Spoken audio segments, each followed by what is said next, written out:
Tonight, the new twist in the New Orleans jailbreak. A jail maintenance worker charged in helping them escape. Inside job. New details just revealed how the worker says he was threatened with a shanking if he didn't help.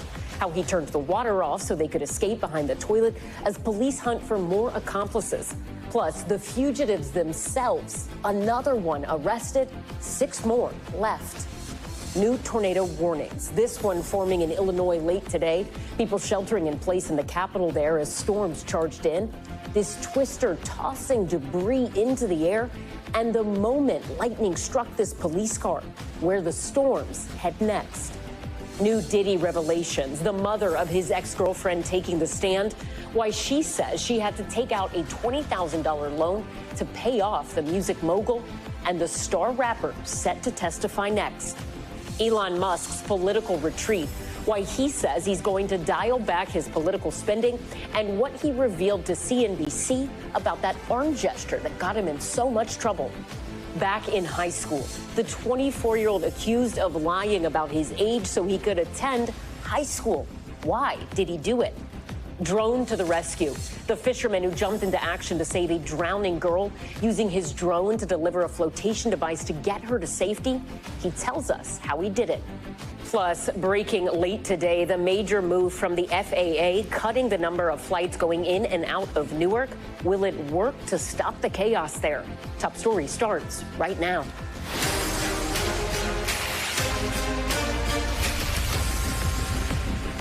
Good evening. I'm Ellison Barber in for Tom Llamas. Tonight, a jail employee now finding himself behind bars, accused of helping in that brazen New Orleans inmate escape.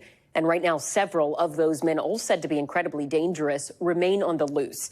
This is the video of that daring escape. 10 inmates breaking free Friday morning around 1 o'clock. But it took several hours for workers to notice something was amiss, and that delay is prompting outrage over this major security failure. At this hour, 4 out of the 10 men are back behind bars, but the active manhunt for the other 6 is expanding. At this point, they could be anywhere, but officials making a stunning announcement today. They say Sterling Williams, a maintenance worker at the sheriff's office, cut off the water so the inmates could pull the toilet from this wall and break out. Williams claims an inmate threatened to shank him if he refused.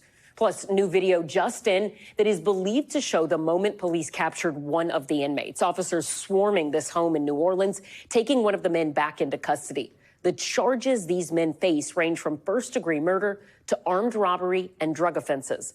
The big question tonight, could there be more accomplices? We're breaking it all down, starting with NBC's Ryan Chandler, who's in New Orleans. Tonight, officials say the breakout at a New Orleans jail was an inside job, arresting jail maintenance worker Sterling Williams. They say he turned off the water to this cell, enabling 10 inmates to escape through the wall. According to the arrest affidavit, Williams told investigators one of the fugitives told him to turn off the water, threatening to shank him if he didn't comply. An inmate also tried to take Williams's phone, according to the document. He intended to assist these individuals to leave that facility. The sheriff's office says a total of 3 jail employees are on leave without pay. The police chief today with this message for anyone who aids the escapees. If they participate willfully and knowingly, they are going to be charged with serious felonies. 6 fugitives are still on the run, including a convicted killer. Police say 4 have been recaptured and arrested, all in New Orleans. The latest on Monday night, 21-year-old Gary Price. The sheriff who oversees the jail has been under fire for the response. Today, she apologized. I take full accountability for this failure. According to the jail's timeline, guards didn't notice the inmates were missing for more than 7 hours after their escape. The public wasn't notified for more than 10 hours. Look, if this jailbreak happened at 1, public should have known at 1:05. The public is your best friend. New Orleans District Attorney Jason Williams prosecuted the convicted killer now on the loose. He says the sheriff's response puts the public at risk. Every single day that these men are at large, the public is in danger. And Ryan Chandler joins us now from New Orleans. Ryan, officials are actually raising the reward now to try to put pressure on anyone who might be helping these fugitives hide. Yeah, Ellison, the stern message from law enforcement, as you heard from the New Orleans police chief there is clear. You can either help turn these fugitives in and accept a reward of $20,000, or if you are protecting them, you could possibly face serious charges of your own. Interestingly, Ellison, one of the fugitives in this case, Antoine Massey, escaped from jail before, back in 2019. He was later apprehended in Texas, but this time, Ellison, he's still on the run. Excellent reporting. Ryan Chandler, thank you. And we are joined now by retired FBI agent Rob D'Amico. Rob, let's just jump right in here, because this maintenance worker that was arrested, he is saying at least one of the inmates threatened to shank him if he did not shut the water off and help them here. Do you buy that? Ellison, it's one of those, that's all they're going to say. They're always going to say, well, I was threatened, though it does happen. So because it happens so often, there's procedures when you get threatened, what you do to report that. And again, it's one of those, they threaten him or they can threaten his family. It happens all the time in prisons with the guards and the inmates. But again, there's policy that you report it, and then there's policy to put someone in safety when that does happen. So I think you're going to see that as a constant thing, that if they arrest any more, and I do believe they probably will, because this is one thing that had to happen for them to get out. I think there's probably other things that someone had to do on their behalf for them to get away like they did. And I think each part of that escape is going to be looked at and to see who had access to be able to help them. So I think there's going to be a few more arrests down the road. Explain that for us a little bit more. I mean, exactly how much help, based on your experience, do you think a group this big would actually need to be able to pull this off and get out? So you're saying it's probably more charges. Are you thinking maybe 3 more? Could it be 10? How many people could we be talking? I would look at a couple more, because I've heard or read that toilet feature could not be removed without bolts on the outside being loosened. So if the gentleman who turned off the water didn't have access or didn't loosen the bolts, then someone else is responsible for that. Then how did they know that this person then went to get food at a certain time? So was there some inside information given to them at what time to do this? So I think they're going to have to break down each and every step and figure out, could the inmates have done something to do this, or did someone on the outside have to help them? And then looking at who had access, who may have done something, looking at phone records and text records to figure those things out. So 10 prisoners escaped, 4 have been captured. Do the chances of catching the others drop as the minutes, hours, and now days pass? It's going to take time. I guarantee all of them will be caught within, a few weeks, I think. But as time goes on, that net expands out. And the one gentleman who escaped, he was in Texas. They all have to go to somewhere where they have support. They can't just go and have no support, no place to stay. They didn't have money. They had to get clothes. They may have gotten some of that in New Orleans before they start going outside of it. But you start looking at their friends. I used to work fugitives down in South Florida. And again, you start with the people that know them, the people they may go to. You start looking at cell records. You start looking at all these other things, and you start sending out leads to check out other houses. They'll have surveillance on people that they know. They'll be just sitting on their houses watching for something. And then the tips come in. I think they up the reward, which helps because it does put pressure on them. You can't give them any safety of being able to lay low and not think someone's onto them, because you want the pressure on them to make a mistake. Rob, Ryan Chandler mentioned in his report that the DA actually personally prosecuted the convicted killer that is now on the loose within this group. If you were in his shoes, how worried would you be for the safety of public officials as well as the public at large?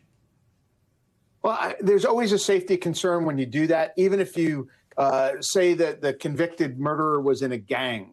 Even if he's in jail, he has gang members on the outside that may want to do something. But it really ups the ante of what's going to happen if you start going after law enforcement, if you start going after DA and judges.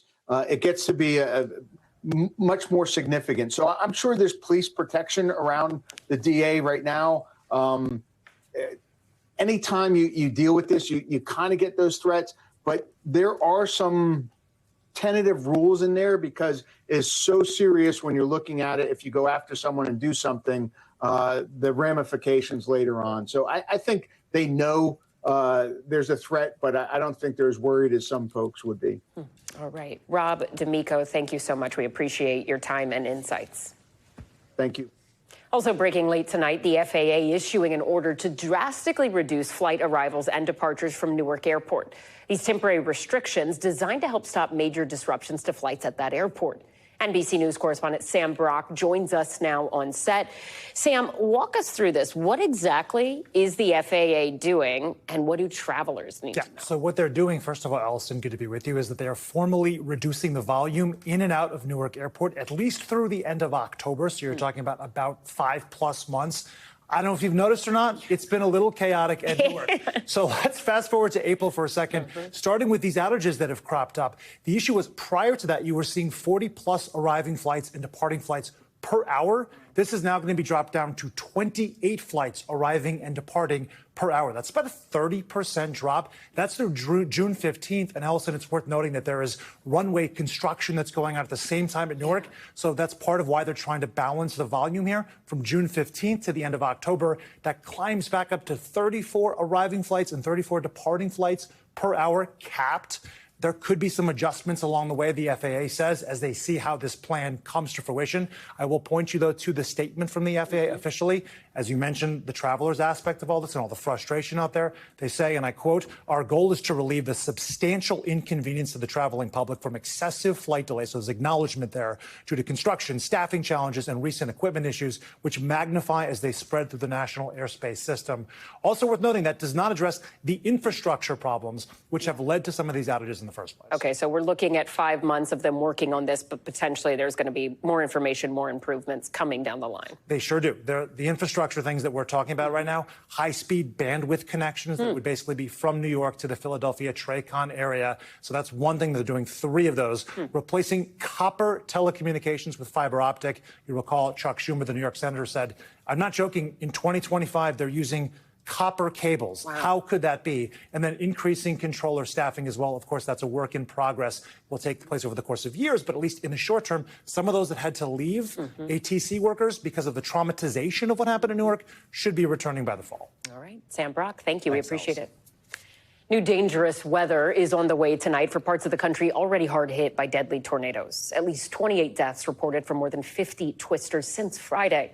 Communities now racing to clean up before dangerous wind gusts could turn piles of debris into projectiles. NBC's Kathy Park reports from the storm zone in Kentucky. Tonight, mandatory evacuations in areas of hard-hit Kentucky, where new storms are already rolling in. Prepare to seek shelter. After more than 50 confirmed tornadoes and 28 storm-related deaths since Friday, 37 million people across the Midwest and South are now at risk from more severe weather, with the potential for large hail and devastating twisters. Governor, we saw how destructive the tornadoes were. What worries you the most about this next round? What worries me about this next round, especially here, is the amount of debris. Anticipated 60-mile-an-hour wind gusts, potentially turning debris piles into projectiles. In Illinois, everyone in the state's capital in Springfield urged to shelter in the basement. Tornado warning on the top floor of the Capitol. And in St. Louis, where 5 people died following Friday's tornado, frustration and calls for accountability. No side. Nothing came through. The mayor saying new procedures are now in place after the warning sirens failed to alert the public. At the end of the day, the siren failure should have never happened, and it never will happen again. The whole house was shaking, and you could hear the tin ripping off. Back in Kentucky, Shelby Gregory grateful his family made it through the storm alive. Where do you go from here? I can't describe the overwhelming, the generosity and help from everybody. You can replace everything I lost. I mean, my family's alive. I'm here, so that's all that matters to me. And Kathy Park joins us now from London, Kentucky. Kathy, evacuation orders are now in effect there. You are in one of those shelters, opened up for people who need a place to go. What are you seeing? Hey there, Ellison. That's right. It went into effect at 6 o'clock this evening, goes through until 11 o'clock tonight. And that's right. We're in one of these shelters that opened up today. It's a safe space where people can turn to ride out the storm. They can pick up just basic essentials, food, water. There are cots available as well during the overnight hours. Meanwhile, Ellison, it is not just Kentucky, but there are 8 other states across the region bracing for more tornadoes, bad weather this evening. Ellison? Kathy Park, thank you. Dramatic new testimony today in the sex trafficking trial of Sean Diddy Combs. Combs' former personal assistant, the mother of Combs' ex-girlfriend, Cassie Ventura, and a male exotic dancer known as the Punisher, all taking the stand today. NBC's Chloe Malas tracking it all from the courthouse in downtown Manhattan. Chloe, there were several key moments today in court. Walk us through those.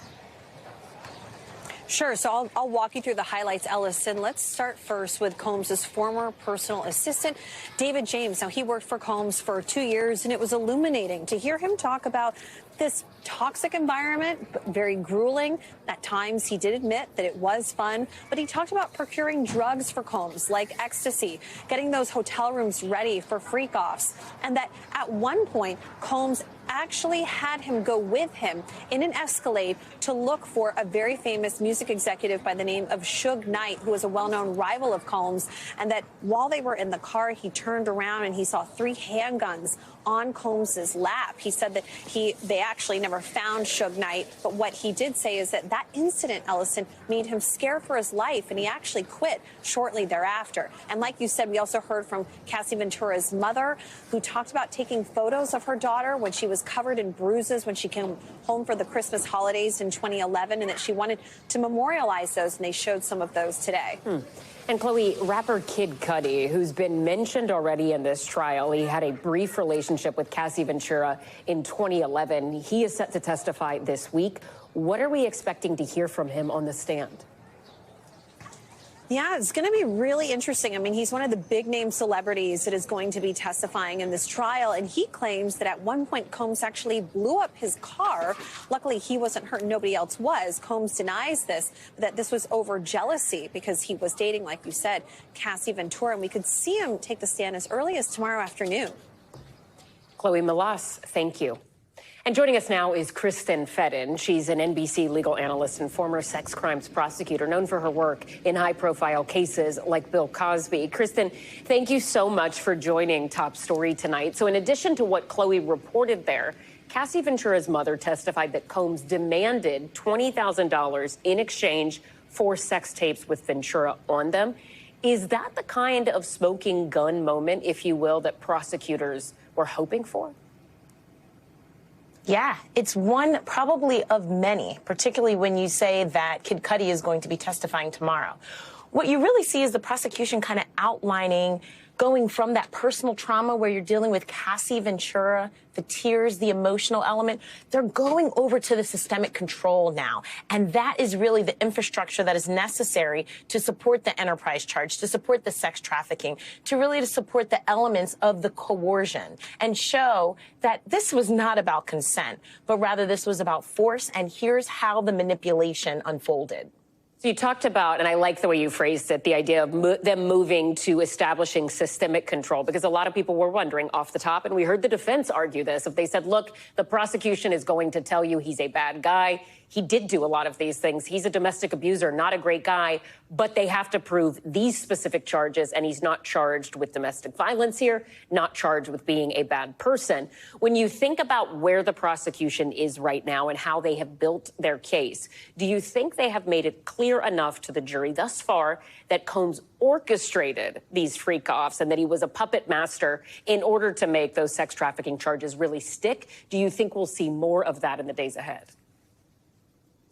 I think we will see more of that in the days ahead. And to kind of answer your question, I think we need to see more of that in the days ahead.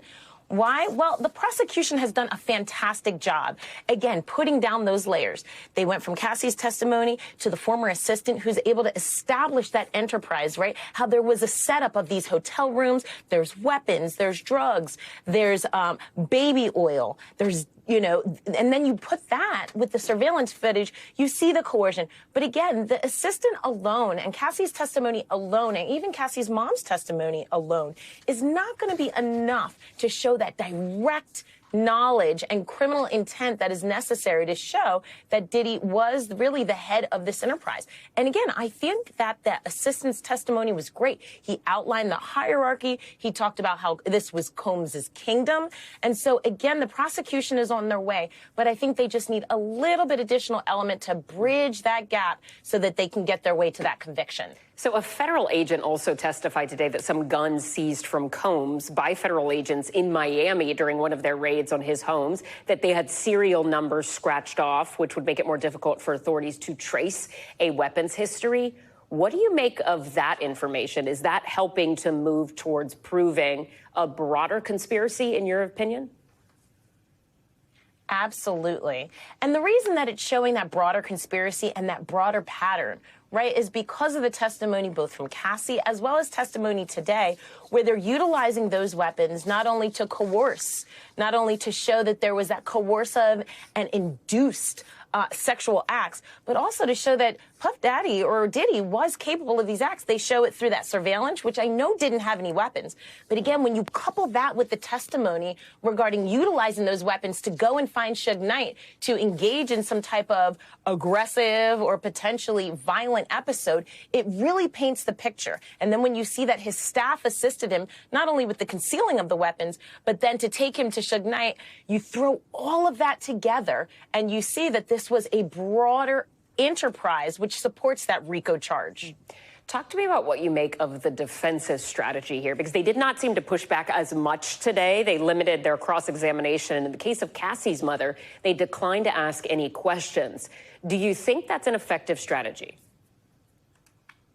I do. They don't want to waste the jury's time. They want to just get in and get out. And there's really nothing they can cross Cassie's mother on with regard to their overlying theory, which is this was consensual. Yes, he's not great in terms of the domestic violence, but this was a consensual element. There's nothing that they could score points on to try to dismantle the prosecution's theory that this was a broader enterprise. So absolutely, I think it was a great idea, and it's going to make sure that the jury doesn't get mad at them, which they don't want when it comes to deliberation time. All right, former sex crimes prosecutor and NBC legal analyst Kristen Fedden, thank you so much. We appreciate it.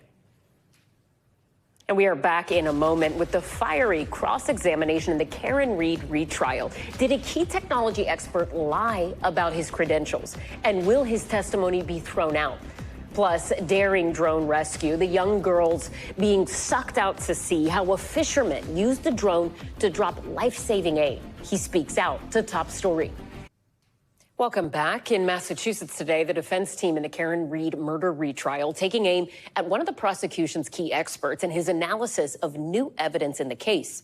NBC's Erin McLaughlin has the latest.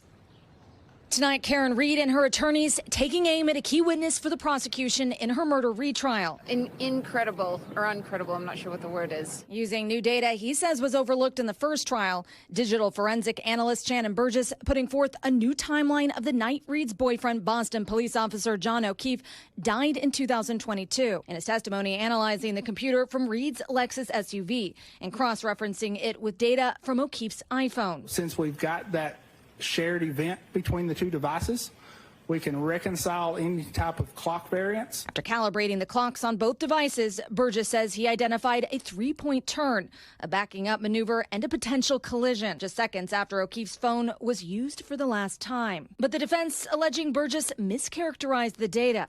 None of the information in that black box that you referred to on your direct testimony indicates that there was a collision on January 29th, does it? Not by itself. Not by itself. Correct. Noting a sometimes 3-second delay in the Lexus's logging of events. The infotainment module power on events were on average recorded 3 seconds after the ignition release or finger off, correct? Correct. Reed's defense also challenging Burgess's credentials. saying he never completed a degree as listed on his firm's website and that he lied on a resume provided to a Texas court in a different case. As a personal objective, I would like to finish my bachelor's, but again, work and life gets in the way. Burgess says he did not post the information on the site and that the date on the resume sent to the Texas court was, at the time, his expected year of graduation. Did you ever represent to a court that you had a degree that you didn't earn? No, I have not. Walking out of court, Reed doubling down on alleged discrepancies in the prosecution's analysis of the phone data, sticking to the original timeline laid out by her legal team. John's phone is still moving. He's still walking after a common trigger on my Lexus. And Aaron McLaughlin joins us now in studio. So, Aaron, even though the last expert witness that the prosecution called faced such a tough cross-exam, they're going to call another expert witness, right? Do we know when the prosecution might wrap? Yeah, well, they just called another forensic expert. She's really focusing on the pieces of broken cocktail glass that were found there at the scene, as well as the taillight. She just began her testimony. It's expected to continue tomorrow. Now, we don't know when the prosecution expects to rest its case. It was interesting when Karen Reed was exiting the courtroom today, she was asked that very question. She says she expects it to last for another week, but we'll have to wait and see. NBC's Aaron McLaughlin, thank you. And when Top Story returns, the major change to the COVID vaccine, why it will be harder for younger Americans to get a booster. But what's behind the shift? Plus, back to school. The 24-year-old busted for posing as a 17-year-old and enrolling in high school. The moment police arrested him, caught on camera.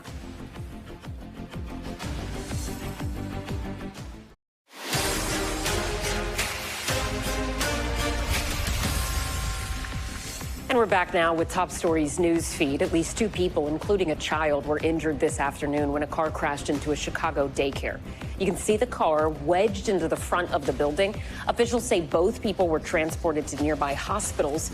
No word yet on their condition or if they were inside the daycare at the time of the incident. The cause is under investigation.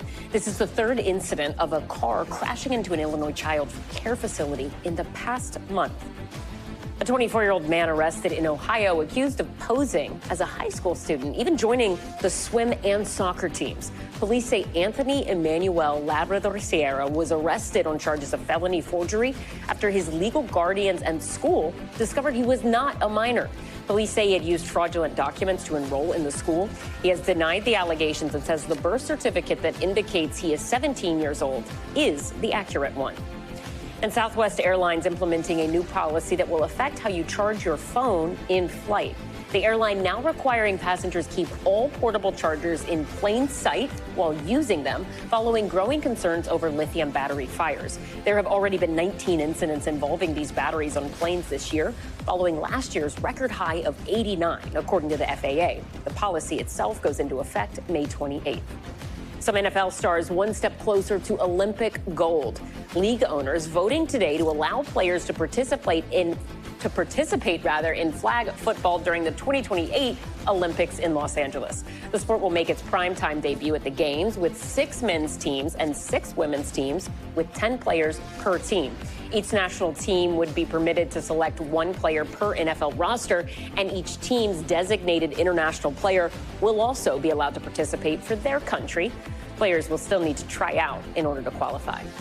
And new body camera video of the moment Colorado police caught a kangaroo on the loose for the 2nd time. You see an officer slowly approaching the animal named Irwin, quickly picking him up so he doesn't hop away. Police in Durango, which is just north of the New Mexico border, say they apprehended this same red kangaroo back in September.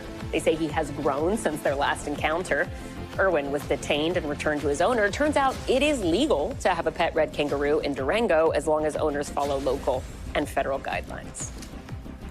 Now to Elon Musk's big step back from politics as well as government. The world's richest man, who spent hundreds of millions of dollars to help Trump get elected, says he will spend a lot less going forward as he shifts his focus back to Tesla and SpaceX. Musk spoke to CNBC today in a wide-ranging interview that touched on his stint with Doge, the White House, and whether or not he regrets his work with President Trump. Senior business correspondent Kristi Noem has this one. Tonight, Elon Musk is steering away from politics and government. Take over, Elon. Just take it. Signaling his days of handing out big checks on the campaign trail are over. In terms of political spending, I'm going to do a lot less in the future. The world's richest man, who recently stepped back from his advisory role in the Trump administration, speaking to CNBC's David Faber at an event promoting Tesla's upcoming robo-taxis, saying he does not regret his work with the Trump administration. Talking about Tesla, obviously, takes me to a certain extent to what some would say is the brand damage done by your government service. I don't know if you would agree with that. Has some pros and cons. There have been some pros and cons. Musk also defending this gesture he made at Trump's inauguration. Thank you. How many legacy media publications, talk shows, whatever, try to claim that I was a Nazi because of some random hand gesture at a rally where all I said was that my heart goes out to you, and I was talking about space travel. Musk taking a chainsaw to federal spending in his unofficial role as head of the Department of Government Efficiency, better known as DOGE. We're trying to go after every part of the budget. Those highly litigated reductions sparking protests and boycotts. And we are advisors. We're not kings here. The backlash even affecting his company's bottom line. Tesla profits plummeting 71% in the first quarter of the year. Today, Musk attributing the sales decline to a recent retooling of Tesla's factories, without going into specifics. We've seen a major rebound in demand at this point. I mean, when you buy a product, how much do you care about the political views of the CEO? Or do you even know what they are? Now, with his days of wearing double hats in business and government in the rearview mirror, He wants to get back home to his cars. Musk says he's hoping to focus his energies on the core of his businesses. My rough plan on the White House is to be there for a couple days every few weeks, and to be helpful where I can be helpful. As for what's next with Musk and Tesla, Musk says he's interested in a new push in self-driving cars, making them fully autonomous. He's even hinted that other automakers are interested in licensing the Tesla self-driving technology. This next level tech, he says, is going to be ready in about a year. That's a promise, Ellison, he's been making since about 2016. Ellison? Kristi Noem, thank you. A lot more political news today, including President Trump on Capitol Hill. He was there today meeting with House Republicans, urging them to back his, quote, one big, beautiful bill, the massive tax bill facing opposition from within his own party. The president leaned on blue state Republicans who were pushing for a higher cap on deductions on state and local taxes, and he pushed hardline conservatives to not slash Medicaid funding. The president also announced a new Golden Dome missile defense system to protect America that he says will be operational by the end of his term. It comes as the Justice Department is accusing a sitting member of Congress of assaulting federal agents at a protest outside an ICE jail earlier this month. NBC senior White House correspondent Gabe Gutierrez has more from Washington. The heated confrontation outside an ICE detention facility in New Jersey this month was captured on body cameras. You can see Democratic Congresswoman LaMonica McIver, there in the red jacket, in a scuffle with ICE agents. Tonight, the Justice Department has charged her with assault. She was shoving federal agents. She was out of control. The days of that crap are over in this country. We're going to have law and order. But the Congresswoman says she did nothing wrong and is accusing federal agents of escalating the situation. It's political intimidation, and I'm looking forward to my day in court. According to the criminal complaint, McIver hit officers while trying to stop them from arresting Newark Mayor Ras Baraka for trespassing. Today, charges against Baraka were dropped. The complaint includes photos of what looks like McIver's forearm making contact with an officer's back. And you certainly can't put hands on an officer or employee. The Justice Department did not follow its standard practice of consulting its public integrity section before charging her, according to a source familiar with the matter. Meanwhile, the DOJ is also investigating the city of Chicago's hiring practices after its Democratic mayor touted the number of black city officials he's hired. When you hire our people, we always look out for everybody else. Chief Operations Officer is a black man. Budget Director is a black woman. Senior advisor is a black man. The DOJ will now determine if he's discriminating based on race as the Trump administration cracks down on DEI. This administration has demonstrated a great deal of animus and disdain towards what is sensible about our country, and that's the diversity of our country. Also today, the Homeland Security Secretary incorrectly defining habeas corpus, which allows people to challenge their detention. Administration officials have floated suspending it for undocumented immigrants. What is habeas corpus? Well, habeas corpus is a constitutional right that the president has to be able to remove people from this country and suspend their right to. Let me stop you, ma'am. Habeas corpus, excuse me, that's incorrect. And Gabe joins us now from the White House. Gabe, we're learning new information tonight about former President Biden's past medical history following his diagnosis with prostate cancer. What can you tell us about that? Yes, Allison. A Biden spokesperson now says his last known PSA blood test, which detects prostate cancer, was 11 years ago in 2014. Oncologists say it is not typically recommended for men over 70. And the spokesperson also says that prior to Friday, he had not been diagnosed with cancer before. Right now, the Biden spokesperson says that he and his family are considering treatment options as they rest at their home in Delaware. But still, questions have been raised about why this cancer wasn't detected sooner, Allison. NBC's Gabe Gutierrez, thank you. The FDA tonight announcing major changes to this year's COVID vaccine, saying that healthy kids and adults may not be eligible to receive a booster. The move, a sudden reversal by health officials under the Trump administration, with the previous recommended age for COVID-19 vaccines starting at 6 months old. To break this all down for us, we're joined now by NBC's medical contributor, Dr. John Torres. Dr. John, I want to start with some numbers here because the most recent CDC data shows that 23% of adults over 18 have received the latest version of the COVID shot. That's compared to 28% of adults over 65 and 13% of children. How significant is this new guidance from the FDA, given that people are still getting vaccinated against COVID?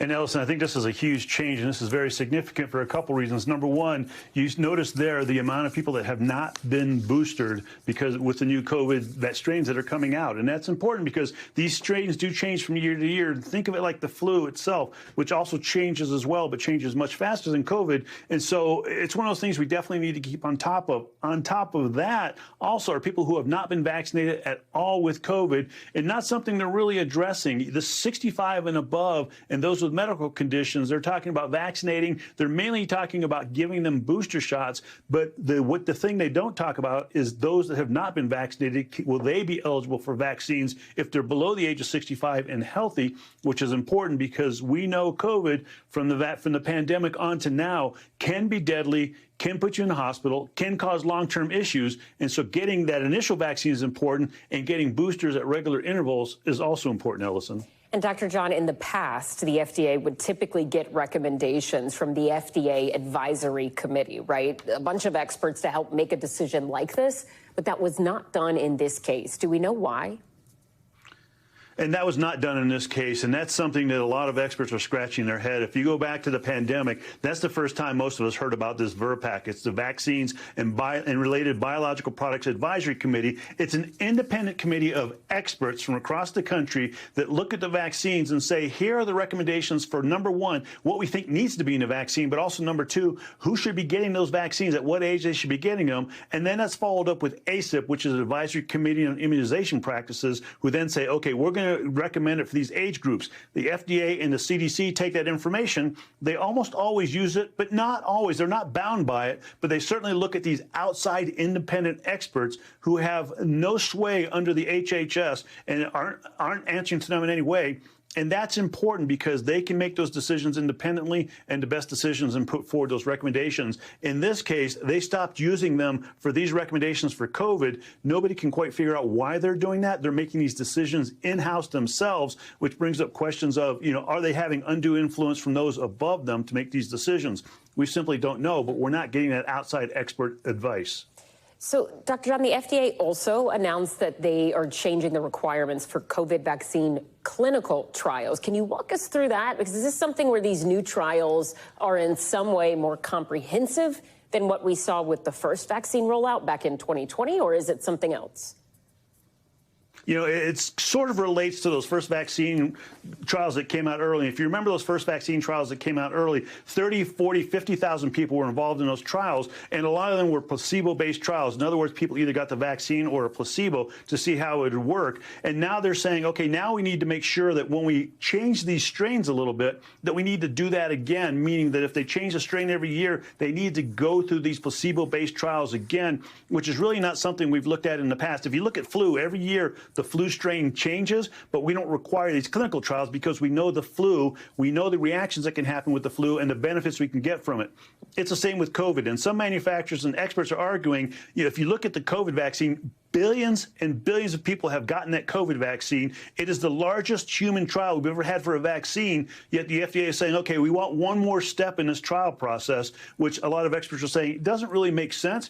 It might be something they do in parallel with giving the vaccine to people and the boosters to people, but it's not necessarily something they should stop the vaccines and the boosters and do this to see if it works, because we know it works, we know it's safe, we know it's effective, we know there are some side effects, but we've seen those and they've been very, very minimal. And again, billions of people have been vaccinated. We've seen this in real life situations. And Dr. John, you touched on this earlier, but just to make sure it's clear for viewers, if you are not eligible to receive a booster shot under this new guidance, but still want to get vaccinated, is there anything you can do to get that vaccine? We don't have the guidance out yet. They're just talking about guidance that they might do, and so we'll wait till that comes out. But there is typically a way you can get the vaccine. You might have to pay for it on your own, but as a physician, we can always do things off-label, meaning if it's approved for somebody, we can certainly give it to somebody else. More than likely, though, insurance companies won't pay for it. All right. Dr. John Torres, thank you. When Top Story returns, the hero Fisherman, who saved a girl from drowning, how he used a drone to help reel her back in, that rescue caught on camera. And Kermit, the commencement speaker, how the beloved Muppet plans to build a rainbow connection with Maryland's graduating class.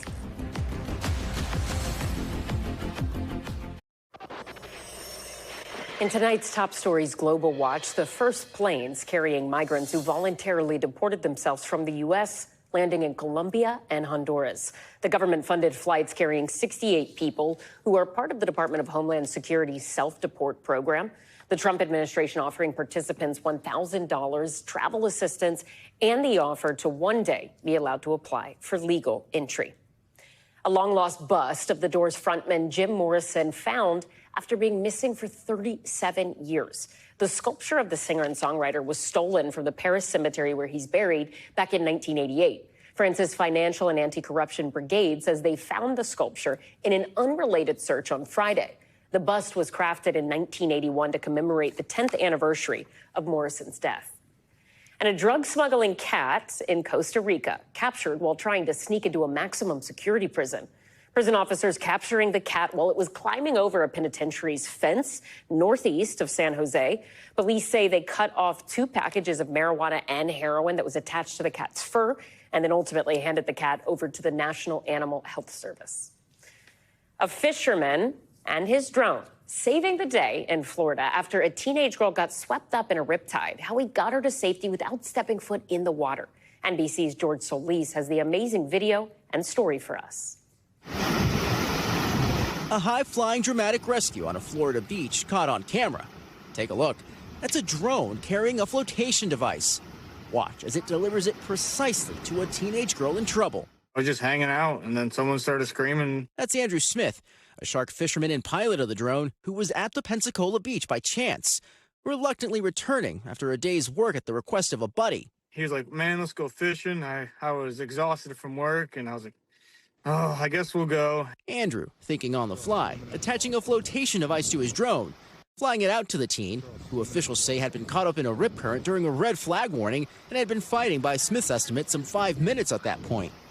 Heavy winds causing him to miss it first. It was a terrible release. I wasn't even close. I was really panicked. I was shaking. I could hardly breathe. But then, success on the second try. I think she got it. She got it. I cried whenever I finally got it to her, because you could see the camera, you could see her arms reach up and grab it. Andrew thinking quickly on his feet. Officials saying lifeguards were already off duty. The rescued girl hanging on to that flotation device for 5 more minutes before EMS arrived. Fortunately, getting back to land safely. All thanks to that drone. Devices like it becoming more common on beach patrols. The NYPD announcing last year it would start deploying drones for beach safety. God forbid, if somebody's having an emergency in the water, the drone operator can hit a button. It will drop what's called a rush tube. As soon as that tube hits the water, it opens up into a flotation device. The fire department there using its drone for surveillance, spotting swimmers who became lodged between rocks on a jetty and notifying emergency services. And while on the topic of shark fishing, drones in Long Island being used to spot sharks lurking in the water. We're deploying the drones. I was able to launch one off the back of one of our boats last year and see how it worked, and it's sending real-time images of the water to our lifeguards. This rescue, perhaps proof the technology could be used for even more. Do you believe this is the future of search and rescue? Yes, I fully believe that. And George Solis joins us now. George, do we know how the teen is doing after this ordeal? Yeah, hey, Allison, shaken up. Now, Andrew told us that he spoke with the teen's father, who, of course, praised him after the rescue, calling him his daughter's guardian angel, saying he was a hero. And like any hero, Andrew, of course, is remaining modest. Now, at this point, there's no word of a reunion between the two, but we'll be sure to bring that to you when and if that happens. Allison? NBC's George Solis, thank you. And still ahead tonight, the University of Maryland's school colors are red, white, black, and gold, but tomorrow they're going green. Our one-on-one interview with Kermit the Frog giving a preview of his college commencement speech to our very own Hallie Jackson.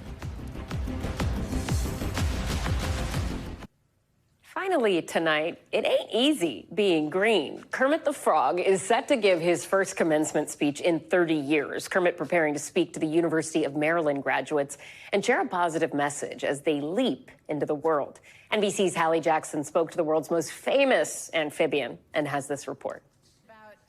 For graduates coast to coast, ceremonies featuring the famous and the funny, the fearless and the froggy. I'm kind of taking this seriously as a singing, dancing frog can take anything. Yes, it's a commencement at the University of Maryland featuring Kermit the Frog. What is your advice going to be to these students who are now stepping out into the real world? Yeah, well, lots of stuff, you know.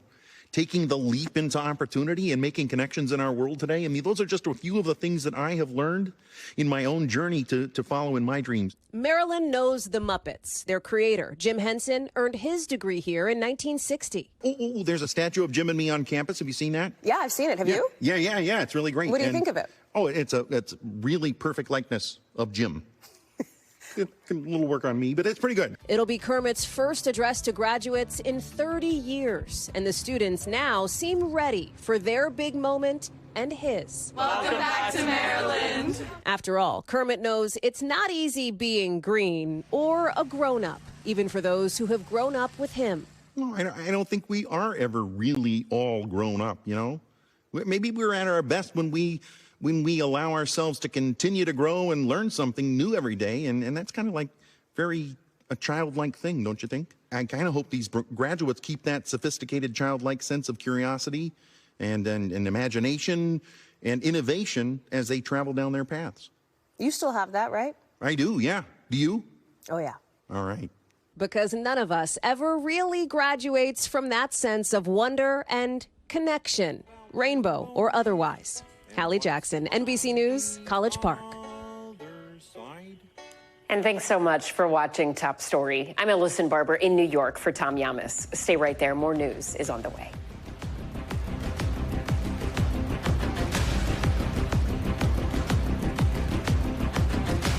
Thanks for watching. Stay updated about breaking news and top stories on the NBC News app or follow us on social media.